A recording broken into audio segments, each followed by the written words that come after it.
우리가 함께 나눌 하나님의 말씀은 출애굽기입니다. 드디어 이제 출애굽기죠. 출애굽기 1장 6절에서 17절까지의 말씀입니다. 출애굽기 1장 6절에서 17절까지의 말씀을 우리 함께 읽겠습니다. 같이 읽습니다. 6절에서 17절까지의 말씀입니다. 시작.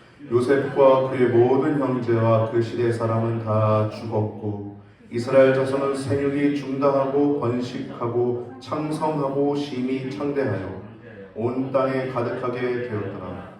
요셉을 알지 못하는 새 왕이 일어나서 애굽을 다스리더니 그가 그 신민에게 이르되 이 백성 이스라엘 자손이 우리보다 많고 강하도다. 자, 우리가 그들에게 대하여 지혜롭게 하자. 두렵건대 그들이 더 많게 되면 전쟁이 일어날 때 우리 대적과 합하여 우리와 싸우고 이 땅에서 갈까 하노라 하고 감독들을 그들 위에 세우고 그들에게 무거운 짐을 지워 괴롭게 하여 그들로 바로를 위하여 북고성 비돔과 라암셋을 건축하게 하니라. 그러나 학대를 받을수록 더욱 번식하고 창성하니 애굽 사람이 이스라엘 자손을 인하여 근심하여 이스라엘 자손의 역사를 엄하게 하여 고역으로 그들의 생활을 괴롭게 하니 곧 흙 이기기와 벽돌 굽기와 농사의 여러 가지 일이라. 그 시키는 역사가 다 엄하였더라.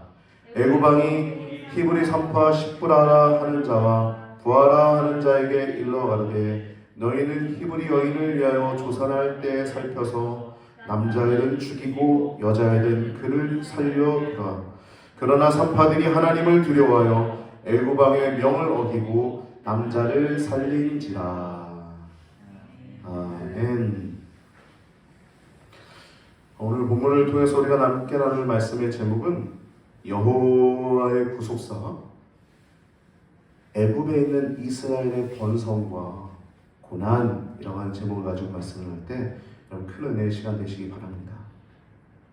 우리가 지난주에 창세기를 이제 마쳤죠. 처음에는 하나님 나라 그리고 천국과 지옥 이제 그 부분을 나가다가 보니까 창세기를 보다 보니까 여호와의 구속사라고 하는 제목을 가지고 우리가 창세기를 쭉 50장까지 쭉 함께 말씀을 나눴고요. 이제 어느 부분을 할까 이제 기도하면서 고민을 했었어요. 사실은 산상수훈이나 혹은 로마서 부분을 할까 했었는데 하나님 제게 주신 마음은 이거 창세기와 출애굽이 이어진다 마음이 있어서 이 출애굽기를 이어서 여호와의 구속사라는 이름을 가지고 해서 이어서 나가고자 합니다. 큰 은혜의 시간 되시기 바랍니다. 오늘은 승천주일이죠. 승천은 예수님이 하나님이신 예수님이 이 땅에 인간의 몸을 입고 오셔가지고 모든 사역을 다 마치신 후에 거기서 대속하시고 죽으시고 다시 살아나신 후에 그냥 이 땅에 계신 게 아니라 승천하신 겁니다. 승천하시 전에 예수님이 제자들에게 요한복음 16장 7절에서 8절 말씀으로 이런 말씀을 하세요. 그러나 내가 너희에게 실상을 말하노니 내가 너희를 떠나는 것이 너희에게 유익하다. 내가 떠나지 않으면 보혜사 성령님이죠. 성령이 너희에게 오시 않을 것이요 가면 내가 그를 너희에게 보내리니. 할렐루야. 우리 안에 지금 성령님이 계십니다. 예수를 주라고 고백하는 것, 하나님을 아버지라고 고백하는 것, 성령님의 역사예요. 성령님의 역사. 내가 떠나지 않으면 성령이 오시지 아니할 것이요 내가 가면 그를 너에게 보내리니 그가 오시면 죄에 대하여 의에 대하여 그리고 심판에 대하여 책망하시리라 말씀하십니다. 예수님이 승천하신 것은 그렇게 큰 의미가 있는 것입니다. 성령을 우리 가운데 보내주시는 것. 예수님 이 땅에 계속 계시면 더 좋을 수도 있겠죠. 하나님이신 예수님. 그러나 하나님의 오랜 경륜과 그 주권과 섭리는 성령님을 우리 가운데 보내셔서 그 2000년 전에 오신 그 예수님이 하나님이심을 우리 가운데 믿어지게 하시고 지금도 우리와 함께 하셔서 죄와 세상 가운데 허우적거리는 것이 아니라 성령을 쫓아 살아가게 하시도록 우리와 함께 하시는 성령님과 동행하도록 주님이 떠나가신 줄을 기억하시기 바랍니다. 아멘. 오늘이 승천주일이고 다음 주부터는 성령 강림주일입니다. 아멘. 네, 성령 강림주일, 부활주일, 다음에 오늘이 승천주일, 이제 다음 주가 성령 강림주일입니다. 오늘은 이 말씀이 이제 여호와의 구속사라고 하는 제목을 계속 이어가는데, 이 여호와라고 하는 단어는 언약을 세우시고 언약을 이루어가신 하나님이라고 우리가 계속 얘기했죠. 언약을 세우시고 언약을 이루어가신 하나님. 여러분, 만약에 언약을 하나님이 세우셨지만 하나님이 안 이루어가시면 얼마나 힘들까요? 우리가 힘으로 막 뭐 엄청나게 막 애쓰고 해도 안 돼요. 근데 하나님이 그것을 이루신다는 것입니다. 하나님 지금도 일하고 계세요. 여러분, 가정 가운데 무슨 일이 있습니까? 여러분 형제 가운데 혹은 여러분 삶 가운데 무슨 일 혹은 어떤 큰 어려움이 있습니까? 그것도 하나님의 주권 가운데 있음을 여러분 믿으시기 바랍니다. 그것도 하나님이 그 일들을 통해서 하나님이 하시고자 하는 일이 있는 거예요. 물론 마음이 아플 수 있어요. 어떤 일들이 일어나면. 그러나 그 일도 하나님의 주권 가운데 하나님이 하시고자 하는 하나의 과정임을 기억하시기 바랍니다. 언약을 세우시고 언약을 이루어가신 하나님이 이루어가신다는 거예요. 언약을 세우실 뿐만 아니라 하나님이 일하신다는 것입니다. 그래서 하나님은 계속 일하시겠죠. 하나님이 일하시니 아버지께서 일하시니 나도 일한다라고 예수님 말씀하신 것처럼 여러분과 저도 하나님의 영광을 위해서 부르심을 받은 것임을 기억하시고 열심히 일하시기 바랍니다. 여러분이 사는 것 자체가 일하는 거예요. 잘 사는 거. 성경 전체에 흐르는 물줄기가 구속사입니다. 여호와의 구속사, 구원하신 역사죠. 창세기만 구속사가 아니라 성경 전체가 그래요. 룻기도 그렇죠. 요즘 우리가 수요예배 때 드리는.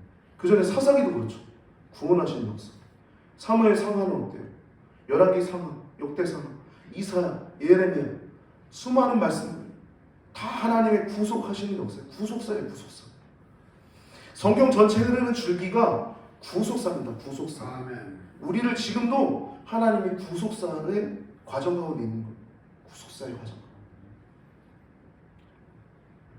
여호와 하나님의 일하심, 워크라고 하죠. 워크.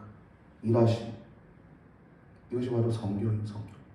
성경을 읽으면 머리가 맑아지죠. 평안해지죠. 힘든 가운데 있는데 하나님께로 돌아오면 다 정돈이 되면 영혼이 싹 정리가 되죠. 이번 주에 우리 청년 한 명이 그런 경험을 했다고 저희 고백을 했는데 저도 참 행복하더라고요. 하나님만이 유일한 대안이심을 기억하시기 바랍니다. 아멘. 창세기는요, 하나님은 누구신가라고 하는 제목이에요. 이스라엘과 언약을 맺으신 그 하나님이 누구신가라고 하는 것이 창세기 말씀입니다. 그래서 그분은 창조자가 되신다. 영원전에 계셨고 또 만물을 주관하시는 주권자가 되신다는 거예요. 통치자, 주권자, 통치자가 된다는 거예요. 그 세 번째는 구원자가 되신다는 것입니다. 구원하시고 또 뿐만 아니라 심판자가 되신다는 거예요. 하나님은 누구신가? 이게 창세기고요. 언약을 누가 맺었는가? 그 언약을 맺은 분이 하나님이신데 그분이 창조주요, 주권자요, 구원자요, 심판자라는 거예요. 출애굽기는 그분이 어떤 일을 하셨는가 합니다. 이제 창세기에서는 이스라엘 백성을 만드셨잖아요. 백성 만들기 하셨잖아요. 근데 이제 그분이 그 이스라엘 백성에게 어떤 일을 하셨는가? 이스라엘을 구원하셨다는 겁니다. 독수리가 그 날개 위에 그 새끼를 딱 안음 같이 이스라엘을 구속해서 쫙 데리고 왔다는 거예요. 구원하셨다. 출애굽기도 한마디로 구속사입니다. 이것은요, 우리 성도들에게는 예수 그리스도를 통해서 구원받는 과정을 예표합니다. 예수님을 통해서 구원받는 과정. 이스라엘 사람들은 애굽에서 노예 생활을 했잖아요. 노예 생활. 애굽에서 노예 생활. 거대한 노동과 노예 생활을 했잖아요. 근데 우리는요, 세상 가운데 우리도 죄와 허물 가운데 빠져 있어요. 이스라엘과 성도. 여호와 하나님께서 이스라엘을 창세전에 택하시고 구원하신 목적이 출애굽기에 나옵니다. 동일하게 여호와 하나님께서 우리 성도들을 창세전에 택하시고 구원하신 목적이 성경 전반에 나오는 내용입니다. 그 목적이 뭡니까? 목적. 이사야서 43장 2절 말씀 보면 이사야서 43장은 참 멋진 말씀들이 많이 나오는데요. 43장 21절 보면 이 백성은 나를 위하여 지었나니 하나님을 위해 지었다는 거예요. 나를 위해 지었나니 나의 찬송을 부르게 하려 함이니라. 아멘. 그러니까 하나님의 목적은 하나님을 섬기도록 우리를 만드신 거예요. 하나님을 섬기도록, 하나님을 예배하도록. 여러분 출애굽기를 보면 두 왕의 싸움이 나옵니다. 하나는 여호와 하나님, 또 하나는 인간의 왕, 그 바로 왕, 애굽왕 바로. 애굽왕 바로는요 신격화되어 있었죠. 신과 같은 존재입니다. 태양신 라라고 하는 그 내용이 나오면서 그를 신격화하죠.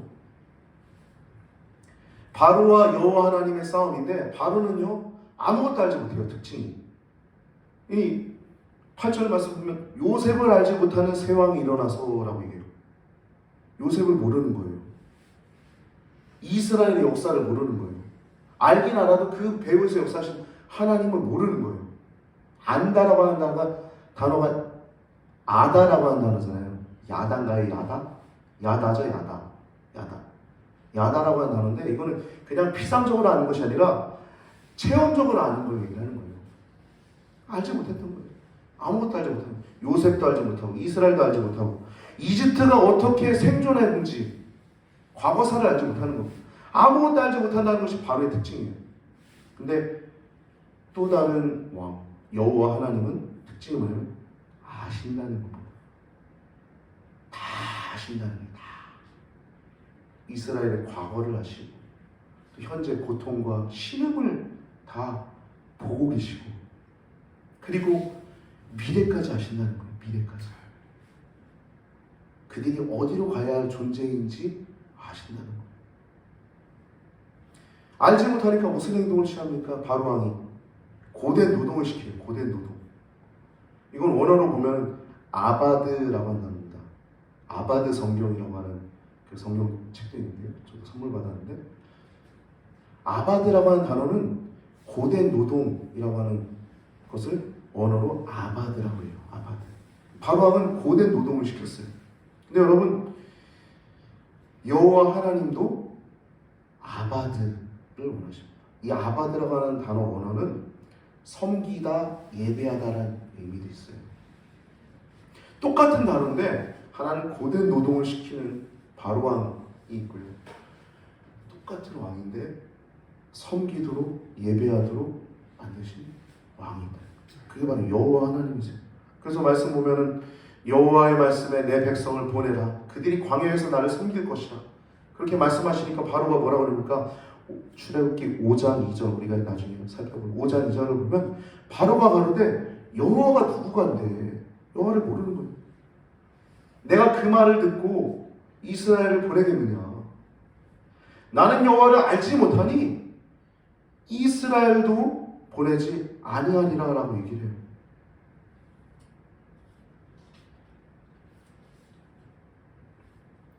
두 왕이 존재하죠. 하나는 우리를 아시는 분, 전혀 모르는 존재. 우리를 이용하고자 하는 세상적인 왕이 있는 분. 그럼 세상에 두 가지 종류의 사람만 존재하고 있습니다. 뭐냐면 제가 좋아하는 그림이 하나 있는데 제 카톡 사진에 이렇게 사진 이렇게 찾아보시면 나오는데 세상 가운데 함몰되어 사는 사람이 있어요. 그 죄 가운데 허우적거리는 사람이 있어요. 세상 가운데 함몰되어 사는 사람. 근데 반면에 세상 가운데 건짐을 받아서 하나님을 찬송하면서 살아간 사람이 있습니다. 예수님이 없는 삶, 예수님이 있는 삶은 늘 평안한 거예요. 평안. 하나님 아버지 안에서 하나님의 나라는 먹고 마시는 것이 아니고 성령 안에서 의와 평강과 희락이라는 말씀처럼 하나님의 나라가 그 가운데 있는 거예요. 허우적거림이 전혀 없어요. 질서가 있는 거예요. 풍랑을 만나도 거기서 금방 헤어나옵니다. 하나님이 있는 자들. 여러분과 제가 참된 왕을 섬기시기를 축복합니다. 오늘 본문을 보면 1장에 이 애굽에 있는 이스라엘의 번성과 이 고난이라고 하는 내용이 1장 전반에 나오는데요. 첫 번째는 번성입니다. 번성. 그리고 고난이에요. 고난. 근데 여러분, 번성만 하나님의 뜻이었을까요? 결코 그렇지 않습니다. 고난도 분명한 하나님의 뜻이 있었던 거예요. 때가 된 거죠. 출애굽할 때가. 만약 고난이 없으면 출애굽할 마음도 생기지 않겠죠. 하나님은 몰아가십니다. 우리의 인생을. 그렇게. 할렐루야. 여러분, 우리는요, 어떠한 상황을 만나든지 자기 중심으로 생각하지 않으면 돼요. 하나님 앞에 꼬꾸라지면 우리의 인생은 열립니다. 아멘. 확 열려요. 그냥. 아멘. 그냥 우리가 어떤 문제를 만나면 그냥 하나님 앞에 엎드리십시오. 아멘. 아멘. 그러면 우리에게는 대로처럼 확 홍수가 열리듯이 열릴 줄 믿습니다. 할렐루야. 할렐루야. 고난이 만났을 때 여러분 두려워하지 마세요. 거기에 하나님이 또 놀라운 하나님의 섭리를 보게 될 것입니다. 모두 다 하나님의 언약의 말씀이에요. 번성만이 아니라 고난도 하나님의 말씀이에요. 창세기 15장 13절 말씀 보면 아브라함에게 하신 말씀이 그대로 다 계속 이어지고 있죠. 15장 13절 말씀 보면 여호와께서 아브라함에게 이르시되 너는 정령이 알라 내 자손이 이방에서 객이 되어 그들을 섬기겠고 그들을 400년 동안 내 자손을 괴롭게 하리니 그들은 400년 동안 내 자손을 괴롭게 하리니 정확하게 애굽에 들어간 시간과 애굽에 나온 시간이 430년입니다. 하나님 말씀 정확하시죠. 400년 동안 내 자손을 괴롭게 하리니 그 섬기는 나라를 내가 징치할 즈음에 그 후에 내 자손이 큰 재물을 이끌고 나오리라 말씀하죠. 이 내용이 그대로 되는 거죠. 괴롭게 하리니라고 하는 단어가 나오지 않습니까? 그러니까 여러분 고난은 뭐예요? 바로의 뜻이었습니까? 아니에요. 하나님의 뜻이었던 것입니다. 바로는 하나님의 도구였을 뿐이에요. 1절부터 7절까지 출애굽기 1절부터 7절까지의 말씀 보면 이 창세기와 출애굽기를 이어주는 겨냥의 역할을 합니다. 야곱의 가족들이 애굽으로 이주해 온 내용이 나오죠. 즉 애굽으로 이민, 타국으로 온 거죠. 이민해 온 거예요. 초기 이주자 명단이 토탈 70명입니다. 70명. 장정만. 우리가 성경을 볼 때 남자들만 계수하는 게 있어요. 요즘 시대의 여성들이 보면 들고 일어날 상황이죠. 근데 성경은 좀 그렇게 히브리 성경은 좀 그렇게 기록되어 있습니다. 참고하시고 보시면 됩니다. 총 70명이었더라라고 5절에 이미 애굽에 있는 요셉까지 야곱의 혈족이 모두 70인이었더라라고 5절에 기록되어 있어요. 그리고 1876년에 이주를 한 거예요. BC, 그러니까 예수님 오시기 전에 예수님 오시기 전 1년, 2년 이렇게 세잖아요. 예수님 오시기 후 1년, 2년 이렇게 세듯이 저는 이렇게 예수님 오신 걸 기준으로 BC 1, 2, 3, 4 이렇게 세지 않습니까? BC 1876년에 애굽으로 이주한 거예요. 1876년. 그리고 엑소더스 탈출한 거는 1446년입니다. BC. 저 이거 빼면 1876 빼기 1446 하면 430년 나오죠. 430년이에요. 이때 이 숫자가 얼마나 되냐면요. 장정만 70년입니다. 순서지 참고로 5번 보면 출애굽하는 이스라엘 수요가 써 있습니다. 이스라엘 자손이 출애굽기 12장 37절에 그 수요가 나오는데요. 이스라엘 자손이 람셋을 떠나서 람셋은 이 고센 땅에 얘기하는 겁니다. 이 고센 땅 이스라엘이 지냈던 그 땅을 떠나서 숫곳에 이르니 유아외에 보행하는 장정이 60만 가량이에요. 장정만 60만이에요. 아까 야곱의 혈족들 그 내용이 창세기에 기록되어 있잖아요. 이렇게 온 사람들 하나하나 70명이 다 나와요. 다 남자들만 나와요. 여기도 60만 명이 남자들만입니다. 18세 이상 남성들만. 그러니까 토탈 영유아나 여성들까지 다 합치면 몇 명이냐면 200만 명 되는 거예요. 200명도 아니에요. 200만 명입니다. 200만 명.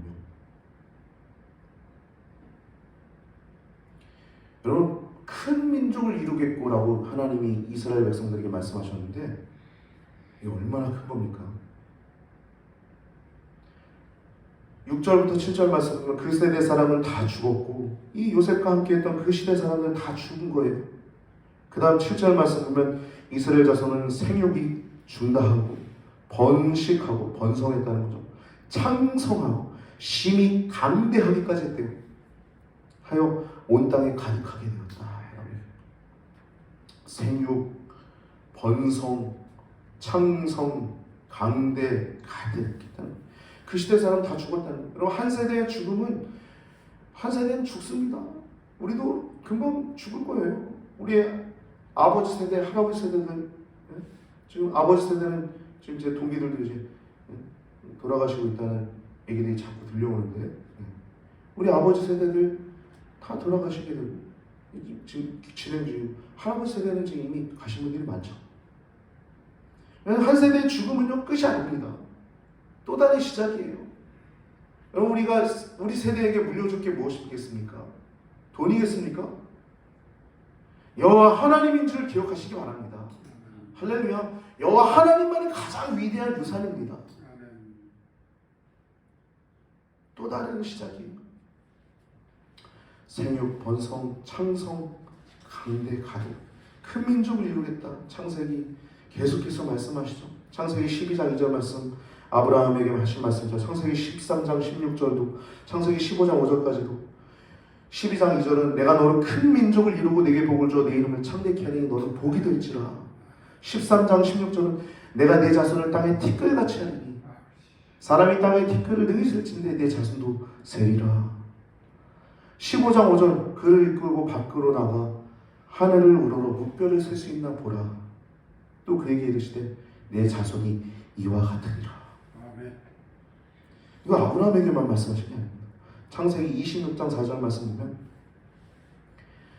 이삭에게 이렇게 말씀하시죠. 내 자손을 하늘의 별과 같이 번성하게 하며 이 모든 땅을 내 자손에게 주리니 내 자손이 내 자손으로 말미암아 천하 만민이 복을 받으리라. 여러분, 이스라엘 백성을 택하신 것은 그들만 복을 받는 게 아닙니다. 내 자손으로 말미암아 천하 만민이 복을 얻으리라. 할렐루야. 성도들은요 천하 만민에게 여호와를 알게 하는 증거 매체입니다. 하나님의 냄새요, 어떤 사람에게는 생명의 냄새요, 어떤 사람에게는 사망의 냄새라는 말씀처럼 우리는 그런 존재예요. 우리로 말미암아 천하 만민이 복을 받으리라. 이삭에게 하신 말씀이 우리에게까지 이어져 오지 않습니까? 야곱에게도 말씀하시고 수차례 말씀하시는데 그건 한 군데 보면 28장 14절 말씀 보면 네 자손이 땅에 티끌같이 되어 내가 서쪽과 동쪽과 북쪽과 남쪽으로 퍼져나갈지면 땅의 모든 족속이 너와 내 자손으로 말미암아 복을 얻으리라. 복덩이죠, 복덩이. 이스라엘은 여러분도 복덩이에요, 복덩이. 주 예수를 믿으라 그리하면 너와 내 집이 구원을 얻으리라. 나를 통해서 내 부모님, 내 자녀가, 내 형제가 구원받는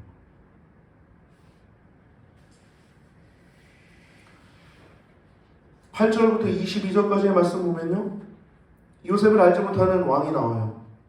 여호와를 알지 못하는 왕이죠. 구체적으로 세상 사람들이 우리 욕할 수도 있어요. 야, 주인은 무슨 주인이 뭔데? 텐트 치고 좀 놀지 뭐. 낚시도 좀 가고 골프도 좀 치고 개인방도 좀 가고.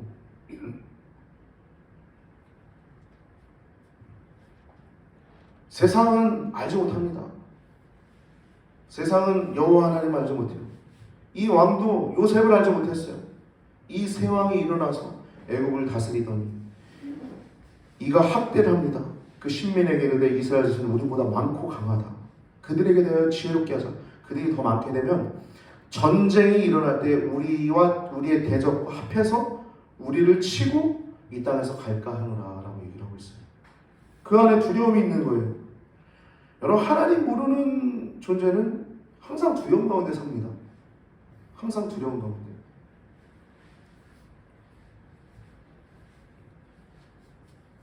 이스라엘을 그래서 학대합니다. 학대해요. 억압적 책을 먼저 처음에 하죠. 고통스럽게 해서 여유의 시간을 갖지 못하게 해서 더 번성하지 못하도록 억압 정책을 펼칩니다. 그리고 나중에 말살 정책을 펼칩니다. 여러분, 우리 성도들도 이 세상에서 흉흉한 사건을 접합니다. 그러나 우리는 천국 소망으로 승리한 줄 믿습니다. 다른 걸로 우리가 승리할 수는 없습니다. 여러분이 갖고 있는 타이틀로 승리할 수 있습니까? 재력으로 승리할 수 있겠습니까? 무엇으로 우리가 승리할 수 있겠습니까? 오직 나그네와 같은 거류민과 같은 저희들이 하나님 경외함으로 우리가 이 세상을 넉넉히 이길 수 있는 줄 믿습니다. 언약의 성취 번성하고, 번성은 언약의 성취예요. 또 그뿐만 아니라 그로 인해서 그들이 고난을 받아요. 이스라엘이. 그 고난도 언약의 하나의 과정이었음을 알 수 있죠. 지금 우리 알지 않습니까? 8절부터 14절 말씀, 억압 정책이 일어나요. 큰 민족이 일어나니까 두려워하는 거예요. 이 왕은요, 애굽의 18왕조였어요. 18대 왕조. 세 번째 왕인데요. 투트모스 1세입니다. 투트모스 1세. 이가 10절 보면, 자, 우리가 그들에게 대하여 지혜롭게 하자. 두렵건대 그들이 더 많게 되면 전쟁이 일어날 때 우리 대적과 합하여 우리와 싸우고 이 땅에서 갈까 하노라. 이 왕은요, 그 앞섰던 왕조, 17대 왕조였던 힉소스, 이 셈족이거든요. 힉소스 왕조의 재침입을 다시 침입하는 것을 두려워했어요. 그리고 또한 애굽은 큰 나라였고 국경지대에 있었기 때문에 또 고센 땅도 변방에 있는 위치 아닙니까? 그러니까 다른 민족의 위협이 있었기 때문에 이스라엘이 만일 대적과 연합을 하게 되면 큰 위협이 되었습니다. 그래서 두려움을 갖고 있었어요. 그래서 10절 말씀은 갈까 하노라 하고, 두려움을 갖고 있었지만 내보내기 싫은 거예요. 왜요? 출애굽을 원치 않았어요. 왜냐하면 그가 그 막강한 권력을 가지고 애굽의 라암셋과 국고성은 이 곡물과 또 병기들을 이렇게 저장할 수 있는 저장고입니다. 이 비돔의 국고성을 건축하기 위해서 막대한 노동력이 필요했습니다. 그렇기 때문에 그 가기를 원치 않았어요. 그래서 11절 말씀은 감독들을 그들 위에 세우고 그들에게 무거운 짐을 지워서 괴롭게 하고 그들로 바로를 위하여 국고성 비돔과 라암셋을 건축하게 하니라. 여러분, 괴롭게 하는데 이것은 인간 바로의 뜻만이 아니라 하나님의 뜻이기도 했어요. 말씀의 성취, 구속사의 한 과정이에요. 바로왕은 학대라고 하는 수단을 통해서 하나님의 역사를 거스르려고 했지만 오히려 이스라엘 백성들은 학대를 받을수록 12절 말씀은 더욱 번식하고 창성하게 됩니다. 학대를 받아도 더 번성하고 창성하게 돼요. 그러자 애굽 사람이 이스라엘 자손에 대해서 근심하면서 더 엄하게 합니다. 고역으로 더 괴롭게 합니다. 그래서 흙 이기기와 벽돌 굽기와 농사와 이런 것들로 더 괴롭게 합니다.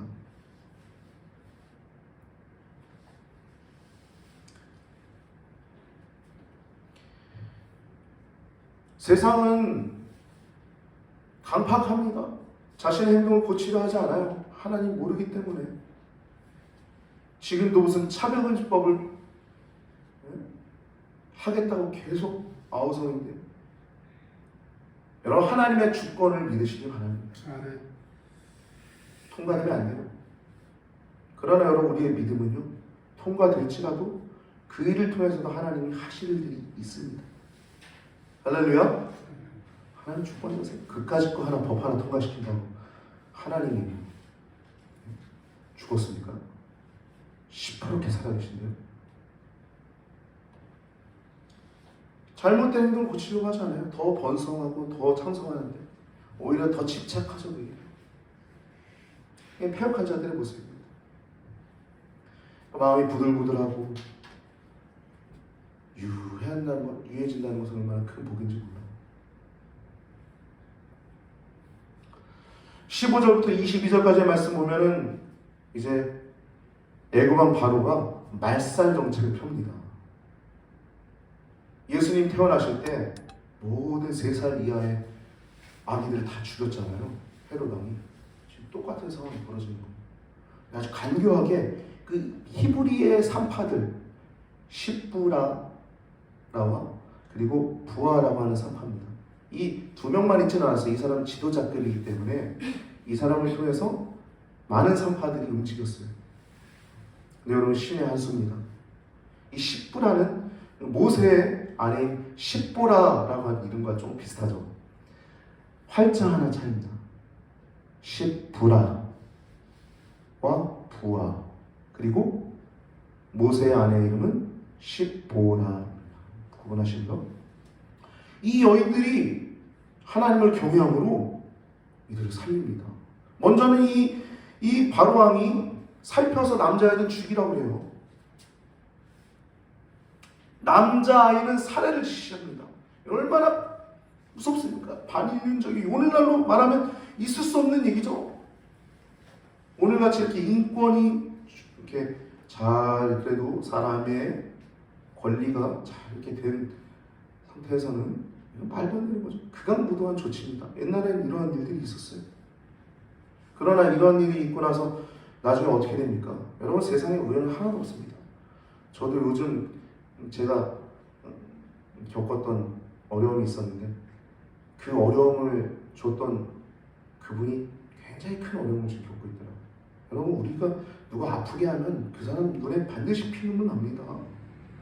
나중에 이 애굽이 어떻게 됩니까? 애굽이 10대 재앙이 뭐예요? 모든 장자가 다 죽임을 당해요. 모든 장자가. 심지어 짐승의 첫 새끼까지도 다 하나님이 구별해서 죽이세요. 무서운 분이십니다. 그대로 죽이십니다. 죄의 삭은요 반드시 사망입니다. 죄는요, 그것보다 우리가 두려워야 될 건 2가지예요. 죄와 하나님. 그 외에 두려울 게 없습니다. 죄를 두려워할 줄 아십시오. 할렐루야. 죄를 두려워합시다. 죄는요 반드시 사망을 가져와요. 그러나 하나님의 은사는 우리 주 예수 그리스도 안에 있는 영생입니다. 영생, 주님 안에 있는 영생, 영원한 생명이 주님 안에 있습니다. 이 많은 산파들을 이렇게 지도했던 이 십부라와 부하라고 하는 사람들이 이 지시를 받아요. 애굽 왕에게 남자애는 죽이라고 해요. 이게 뭐냐면요, 사람, 이제 막 태어난 아이를 살리기 위한 필요한 조치를 하지 말라는 거예요. 필요한 조치가 있잖아요. 아주 간교하게 살인하는 거죠. 뭐 칼로 죽이는 것도 아니에요. 직접 살해를 하는 게 아닙니다. 필요한 조치를 안 취하면 죽잖아요. 남아여든 그렇게 죽이라는 거예요. 여러분, 사단은요 그렇게 교활합니다. 나는 죄가 없는 것처럼 만들어요. 죄에 대해서 무감각하게. 내가 그것만 살짝 안 해도 내가 죽이지 않은 건데 이렇게. 여러분, 죄는요 아주 이렇게 슬그머니 들어옵니다. 여러분, 작은 죄도 여러분 분별할 수 있는 분별력이 있어야 됩니다. 그건 큰 은혜예요. 사단은요 죄에 대해서 아주 무감각하게 만들어요. 육체의 죽음만이 죽음이 아니에요. 영의 죽음도 죽음입니다. 근데 이 십부라와 이 부하라고 하는 이 지도자들은, 이 산파들은 하나님을 두려워할 수 있었어요. 여호와 하나님을 경외하는 경외심이 있었습니다. 그래서 말씀 보면은 너희는 히브리 여인을 위하여 조산할 때 살펴서 남자애든 죽이고 여자애든 그를 살게 두라 라고 하는 이 얘기들에 대해서 17절 말씀은 그러나 라고 얘기하고 있어요. 산파들이, 이 히브리 산파들이 하나님을 두려워하여 애굽 왕의 명을 어기고 남자를 살린지라. 여러분, 이 세상에서요 둘 중에 하나입니다. 하나님을 섬기든지 세상을 섬기든지 결국에 우리의 마음은 둘 중에 하나예요. 만몬을 섬기든지 하나님을 경외하든지. 이 신의 한 수, 하나님은 신의 한 수를 항상 이렇게 두셨습니다. 여호와를 경외하면 축복하십니다. 이들을 어떻게 축복하시냐면 하나님이 이 히브리 산파의 신앙을 통해서 이 사람들이 살아나게 돼요. 19절 말씀을 그가 변명을 합니다. 어찌하여 이 남자들 살렸느냐?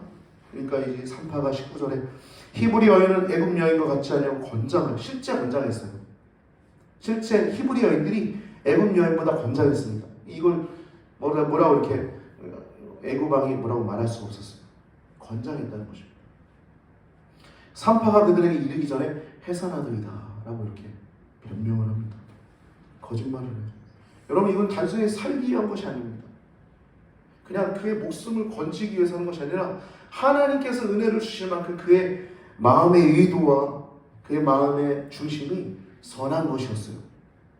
그러니까 그들이 살 뿐만 아니라 그들만 사는 것이 아니라 그 다음 말씀 보면 21절 보면 하나님이 그 산파들에게 은혜를 베푸십니다. 그 가운데서도 은혜가 있는 거예요. 어려운 가운데서. 그러면서 뭐라고 해요?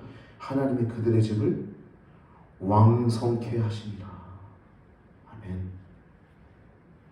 왕성케 하셨어요. 산파 자손이 크게 번창합니다. 여러분, 여호와를 경외하면 하나님이 축복하십니다.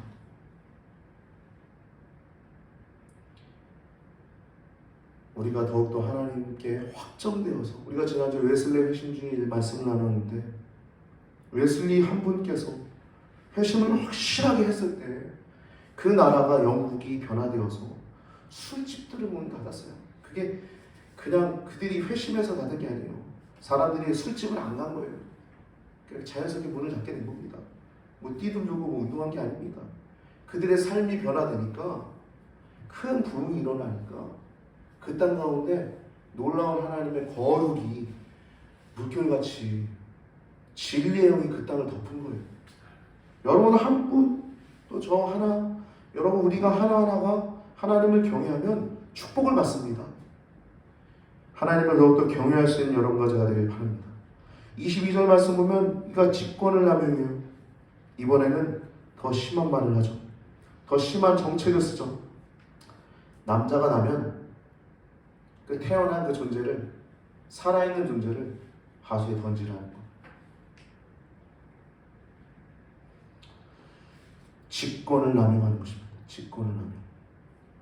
여러분, 그러할지라도 하나님의 뜻은 어떻게 됩니까? 이루어집니다. 여러분, 바로같이 강팍한 자들이 있을지라도 두려워하지 마시고 하나님을 경외할 수 있는 여러분과 제가 되길 바랍니다. 우리가 할 일은 하나님께 납작 엎드려진 것 하나뿐입니다.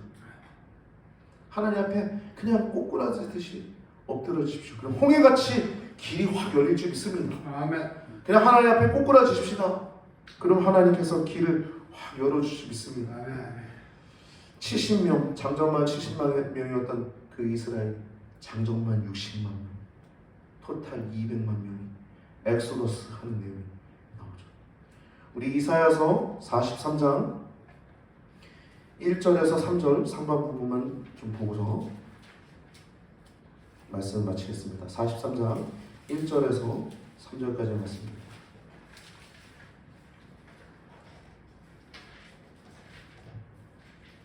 3절 전반부 내 구원자입니다. 여기까지 같이 했습니다.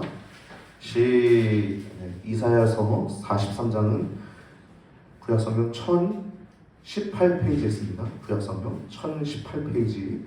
이사야서 43장 1절에서 3절 상반부만 읽고 마치겠습니다. 네, 다 찾으셨으면 같이 3절 상반부까지 같이 읽겠습니다. 이사야서 43장 1절에서 3절 상반부 같이 읽습니다. 야곱아, 너를 창조하신 여호와께서 이제 말씀하시느니라. 이스라엘아, 너를 조성하신 자가 이제 말씀하시느니라. 너는 두려워 말라. 내가 너를 구속하였고 내가 너를 지명하여 불렀나니 너는 내 것이다. 내가 물 가운데로 지날 때 내가 함께할 것이라. 강을 건널 때 물이 침몰치 못할 것이며 내가 불 가운데로 행할 때 타지도 아니할 것이요 불꽃이 너를 사르지도 못하리니 대전하는 여호와 네 하나님이요 이스라엘의 거룩한 자요 내 구원자임이라. 아멘. 야곱, 이스라엘 백성. 여러분, 이스라엘 한 백성만 하나님이 택한 것이 아니라 또 우리들도 우리 성도들 한 존재들만 택한 것이 아니라 우리를 통해서 많은 영혼들이 구원받길 원하시는 하나님 아버지의 마음임을 기억하시고, 우리를 지명하여 부르신 것은 우리만 잘 먹고 잘 살고 우리만 영생을 누리는 것이 아니라 세상에서 아직도 허무그럭거리고 아직도 세상 가운데 그들을 죽음 가운데 사망 가운데 이끄는 바로 같은 왕, 죄와 사망을 이끄는 그 왕들 가운데 엎드려 있는 그 수많은 죽어가는 영혼들을 우리가 바라보면서 지금도 누가 왕인가, 그 전쟁이 지금도 이루어지고 있는 것입니다.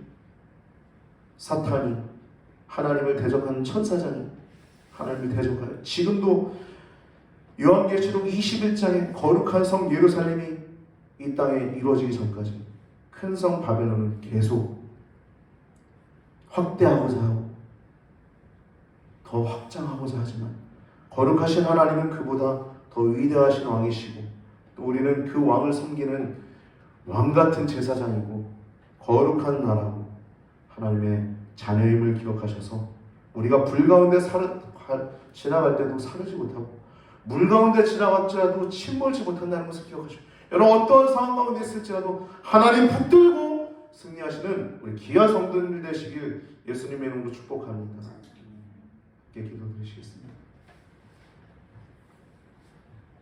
누가 왕인가? 지금도 그 전쟁 중에인 줄 믿습니다. 하나님, 우리를 잘 아시는 하나님께 더욱더 순복하는 자들 되게 하시고, 지난주 웨슬리 회심주의를 우리가 기억하고 그가 마음을 확정했던 것처럼 저희들도 확정하여 우리 안에 계신 성령님을 노엽게 하지 않게 하시고 근심하지 않게 하시고 더욱더 하나님과 동행하며 영원한 생명을 누리는 귀한 성도들 되게 하여 주옵소서.